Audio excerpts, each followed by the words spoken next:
I think I'm all right, Dan. Okay, so Mark, if you can hear us, if you like to, we're all in the room and ready to go. Okay. So I'll hand over to you, Mark. Thanks, mate. Apologies for that, folks. Thanks, Mikel. So we'll start with the broadcast section as normal. And if we can come, please, to Damien Johnson from Premier League. Hello, Mikel. It's Damien Johnson from Premier League Productions. First of all, COVID has dominated everything. How are you? How is the rest of the squad? And how do you propose to keep in touch with what's happening on the day of the game? Well, first of all, I feel much, much better today. I had a couple of rough days, but obviously I have experienced this before, so not bad at all.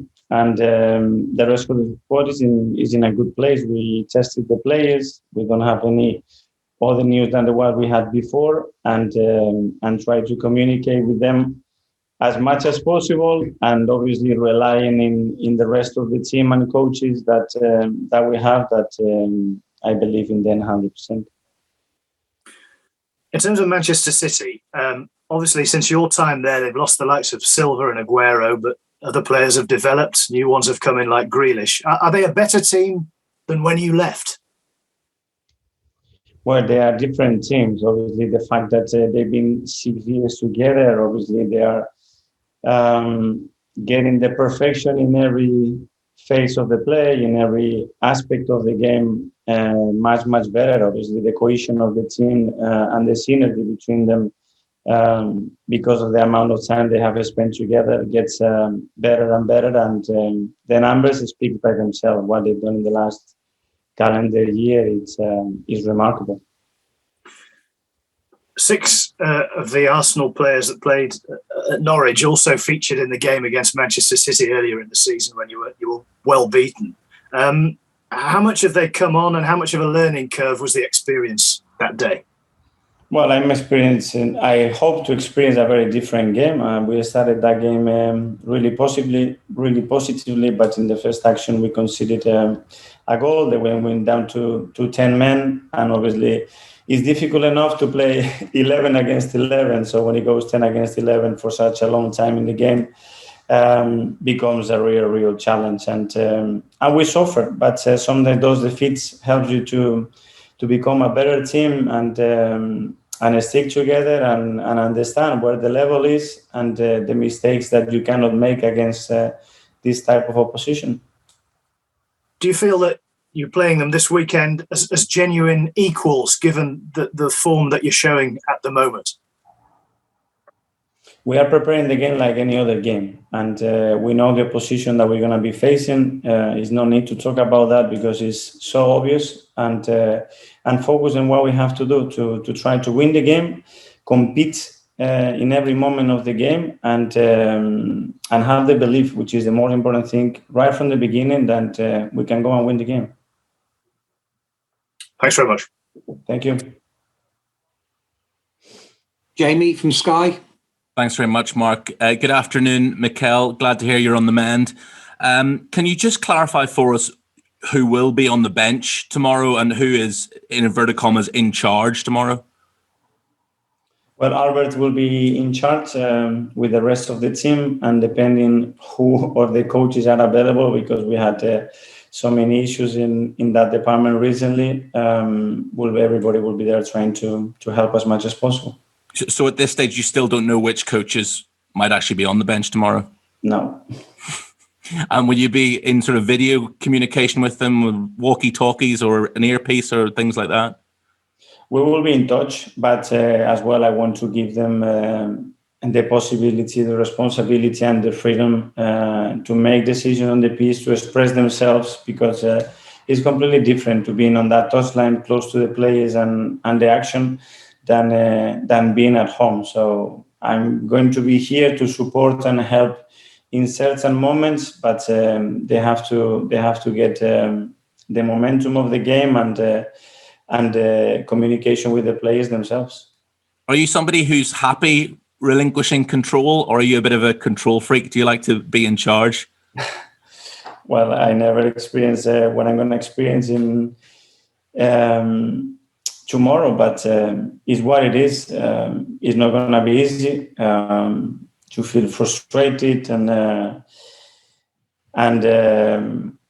with lack of options, because obviously not being in training sessions, not being able to prepare things like you want, to pass the message that you want, to have the players feeling that you are next to them. It's a different experience, but we have to adapt to it, and we have tried to do that the best possible way to get well prepared for tomorrow. As Damien was alluding to there, you've come a long way since the last time you played Manchester City, and a lot of praise for the side over the last few weeks.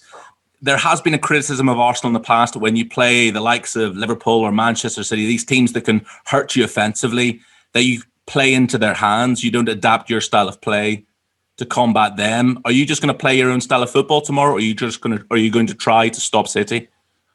Well, we have played in different ways against the two teams that you just mentioned. We play with different formation. We play with back threes, back fives, back fours, with two strikers in different ways. And we had found some results against them. And recently, especially against City, the two games that we play at the Etihad, we play with 10 men, which makes the game very, very difficult. But everything that we're going to prepare is to try to win and give the team the best possible chance to compete that game, because that's the closer you are to win it. Just one final one from me. Apologies if you spoke about this on Boxing Day, but the latest with Ainsley Maitland-Niles, are talks still ongoing with Roma? Any news with any players or what is happening, you know that we always keep it private, and Ainsley is our player at the moment. Muchas gracias. Feliz año nuevo. Thank you. Same to you. Thanks, Jamie. Ian from TalkSport. Thanks, Mark. Happy New Year. Happy New Year, Mikel. Hope you're feeling better. Happy New Year. You've had this before, but of course, last time you got it, all of football was closed down. Now, of course, we're carrying on. Are you a good watcher remotely? I mean, are you going to be pacing around the room? I mean, are the kids going to be banished to obviously they're banished to another room anyway, but I mean, in general, how are you going to cope with not being at a football match tomorrow? Very strange. I think I would need a big room so I can walk and move a little bit, because I won't be able to stand in my sofa. It's a big game for us, and it's a really frustrating thing not to be able to be there helping the team. But I will do my best from here with everything that I can do, and we have prepared for every scenario possible, and they know what we have to do, and then it will be down to the players to execute as much as possible what we have to do tomorrow. You say you prepare for every scenario. I mean, during COVID, I guess you've had to prepare for this, for the fact that you're not there one day and whoever, be it your assistant manager or his assistant or even the press officer takes charge of the game. And that's a possibility. And with the amount of positives that we have in the coaching team, we have discussed that a lot, but the same with the players. We don't know who is going to be available tomorrow because things are changing very quickly, and then you don't want to be reacting. So that's why you have to be prepared for different options. This is the biggest test of your revival, isn't it? I mean, you played really well recently. You've scored goals. You've got lots of points, but this is really, I guess, how far you will know this team has come. Well, it's the biggest system of the level of the opposition. That's 100%, and they have shown that really consistently throughout the year, and not only in this year, but in the last 6 years. So that's the level. They have raised a different bar in this league that has been known of, and that's what we have to get, and that's the aim that we have as a team and as a club. Just a couple more. First of all, it's a big month. City. You've then got Liverpool in the League Cup, Spurs, the FA Cup starts. I mean, how much is this month going to shape the destiny of the season now for Arsenal? Well, we're going to be playing 3 different competitions, and these are knockout competitions, so you are in or out. So obviously, winning or losing makes a whole difference to the team and the success of the season. So we know and we are prepared for that. And finally, as I alluded to earlier, the team are in great form. And I guess that proves that you were right in your decision regarding Pierre-Emerick Aubameyang, because the dressing room has definitely backed you by going out and performing and getting the results they have. For me, it's not about being right or wrong. It's about making the decision that you believe are consequent with what you are asking to do. And I made that decision. And as I said, it will go game by game. Brilliant. Listen, happy New Year and get well soon. Thank you very much. Thanks, Ian. George, BBC. Thanks, Mark. And Mikel, just on Pierre, just as you've been asked, can you just explain what the reason is to let him go to AFCON early in comparison to the other three players in your squad? What was the feeling behind that?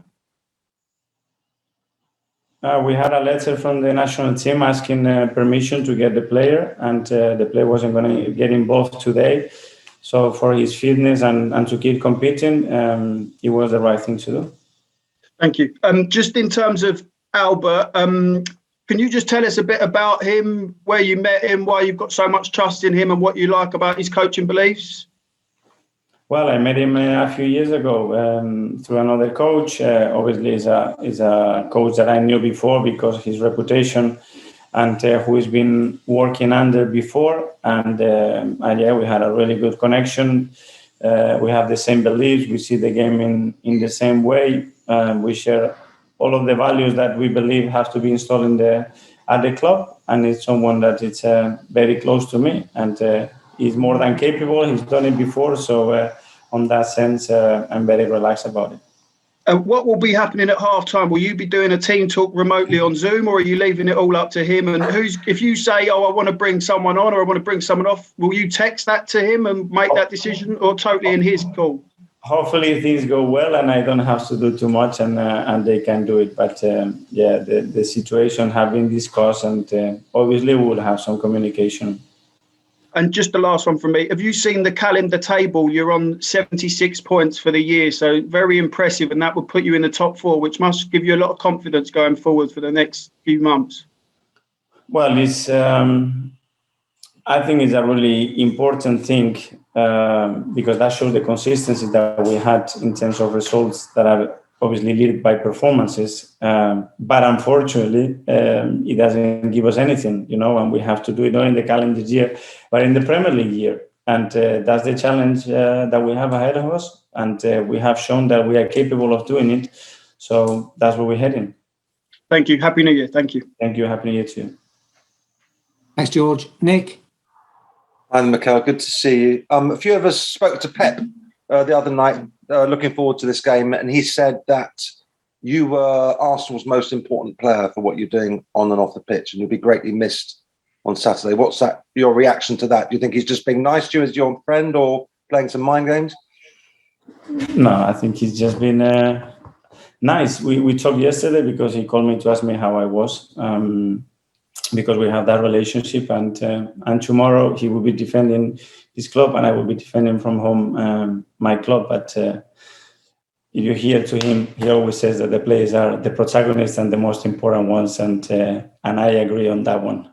Okay, I'll send you the clip. He was very complimentary. He also said that this is the best Arsenal team he has seen since he's been working in the Premier League. What's your reaction to that? Would you agree with that? Well, that is always good to hear that other coaches think like that to the work that we are doing. But that my feeling is that they are the best team that have existed in the history of the Premier League, and they have proven that consistently throughout the years. And that's the level where we have to get. And as that table shows, we are still really far from it. So that's the margin and the aim that we all should have. Just another quick question on Oba. What's the situation with him when he gets back from African nations? Have you got a plan to talk to him then? At the moment, he's gone. He needs to focus on the national teams, and we had the conversation that was the best possible way to do it. And as I said before, we will address that game by game. And I know you want to avoid speaking about individuals, but you've been quite busy in January in the last couple of years, players coming and going. Do you expect a lot of activity? Players such as Balogun and Ainsley going out on loan, for example? We are expecting some activity because there are a few players and we have a few loans that hopefully we'll have to complete. But depends. as we all know, a very complicated market, and it's a short window. So we will see what happens. Okay, just a final question then, a bit of a joke one. Do you have any New Year resolutions? No, I just want to finish. I start the season, the year. Sorry, like we ended. That tomorrow everybody is healthy, that we perform and get the points that we want, and for the rest of the people, I think what we're all aiming for, which is health, and somehow get rid of this virus for the rest of our lives. Good stuff. I hope you're right. Thanks for your time. Thanks, Ian. Happy New Year.